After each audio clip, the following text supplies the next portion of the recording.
Hello friends, Manjusha cooking and ব্লগে আপনাদের সবাইকে স্বাগত। বন্ধুরা, আমি আজকে একটা বাঙালির অতি প্রিয় রেসিপি আপনাদের সঙ্গে শেয়ার করব। তা হলো লাউ চিংড়ি। এটা কিন্তু আমরা সবাই খেতে ভালোবাসি।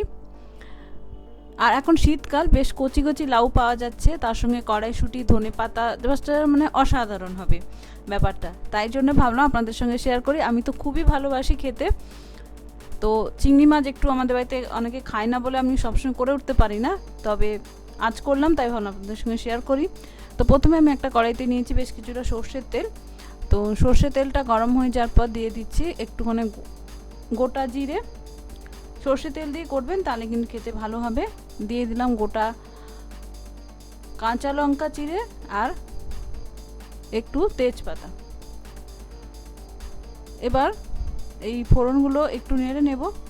তারপরে এখানে নিয়েছি আমি লাউ, একদম কচি লাউ আমি নিয়েছি, ভালো করে কুচিয়ে নিয়েছি সরু সরু করে। এখন শীতকাল বন্ধুরা, লাউ কিন্তু খুব কচি পাওয়া যাচ্ছে বাজারে। লাউ এখন সারা বছরই পাওয়া যায়, তবে শীতকালে লাউ টেস্ট কিন্তু একদম আলাদা হয়। আগে কিন্তু বন্ধুরা আমরা গ্রামে দেখতাম যে আমাদের বাড়িতে শীতকালে লাউ হতো, অন্য সময় খুব একটা লাউ হতো না, কিন্তু এখন মার্কেটে কিন্তু সবসময়ই লাউ পাওয়া যায়। তো যাই হোক, শীতকালে লাউ বেশি টেস্টি হয় এবং কচি নরম হয়। তো লাউটা আমি তেলের মধ্যে দিয়ে দিয়েছি। এবার দিয়ে দিচ্ছি হলুদ, নুন,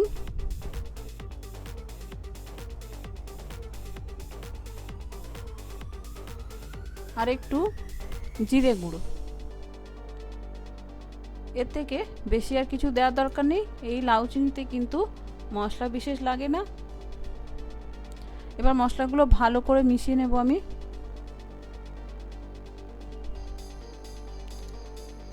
দেখুন ভালো করে মিশিয়ে নিয়েছি। এবার দিয়ে দিচ্ছি একটা টমেটো,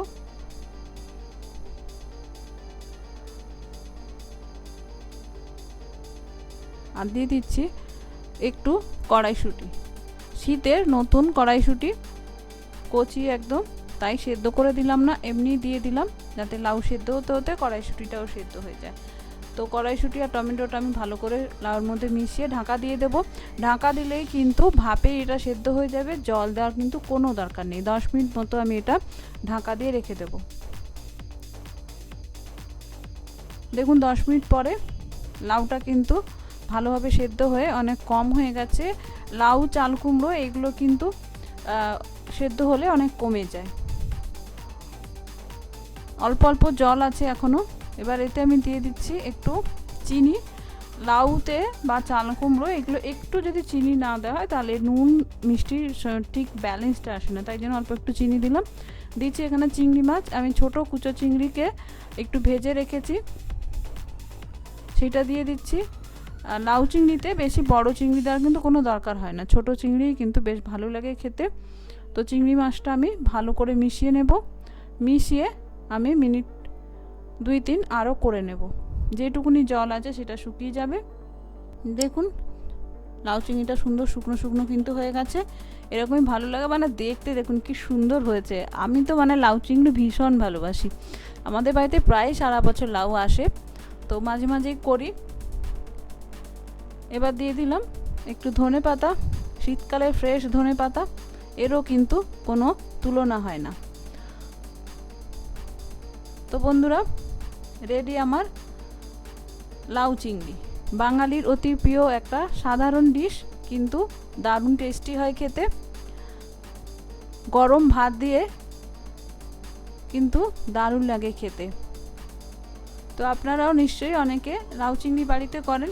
কীভাবে করেন আমাকে কমেন্ট করে জানাতে পারেন। আমাদের বাড়িতে দুরকমভাবে লাউ চিংড়ি হয়, এই রকম, এছাড়া ডুমো ডুমো করে কেটেও করি। তো আমার এটাই বেশি ভালো লাগে, আশা করি আপনাদেরও ভালো লাগলো। নমস্কার, ধন্যবাদ, ভালো থাকবেন। দেখা হচ্ছে নেক্সট ভিডিওতে।